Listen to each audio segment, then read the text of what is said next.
আমার চ্যানেলে জানাই আপনাদেরকে স্বাগত। আজ আমি যে পোগরার জমিটি চাষ করেছি সেই জমিতে পোগরাজ আলু এখন কীরকম সাইজ হয়েছে সেই সম্পূর্ণ তথ্য আমার এই ভিডিওটি আপনাদের সামনে তুলে ধরার চেষ্টা করছি। তাই আমার এই ভিডিওটি সম্পূর্ণ দেখুন এবং চ্যানেলটিকে সাবস্ক্রাইব করুন।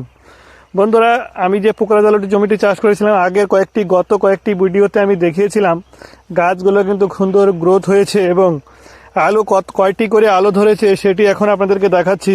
দেখুন, আমি খুঁড়ছি। দেখুন, প্রতিটি গাছে চারটে করে আলু ধরেছে। সাইজ এখনও বড় হয়নি, ছোটই রয়েছে, কিন্তু কয়েকদিনের মধ্যেই এই সাইজগুলো বড় হয়ে যাবে এবং আলুর কোয়ালিটিও বেশ সুন্দরই হবে আশা করা যাচ্ছে। এবং দেখুন, গাছগুলোর গ্রোথ এবং গাছগুলো সুন্দর হয়েছে। এখনও কিন্তু আমি কোনো প্রকারের স্প্রে করিনি, এখানে এখনও কোনো ছত্রাকনাশক বা ধসার ওষুধ প্রয়োগ করা হয়নি, ভিটামিন কিছুই প্রয়োগ করিনি, কিন্তু তা সত্ত্বেও গাছগুলো খুব সুন্দর এবং গাছের গ্রোথও খুব সুন্দর রয়েছে। আপনারা দেখলে অবশ্যই একটু অনুমান করতে পাচ্ছেন গাছগুলো কিন্তু খুব সুন্দর এবং মোটা হয়েছে গাছগুলো।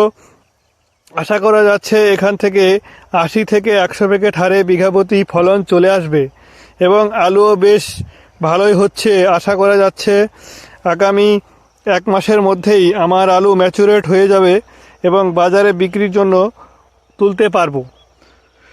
বন্ধুরা, আমার এই চ্যানেলে কৃষিকাজের বিভিন্ন তথ্য তুলে ধরার চেষ্টা করি, তাই আমার এই চ্যানেলটিকে সাবস্ক্রাইব করে পাশে বেল আইকনটি বাজিয়ে দেবেন এবং নিত্য নতুন কৃষিকাজের আপডেট পাওয়ার জন্য অবশ্যই আমার চ্যানেলটিকে ফলো করুন।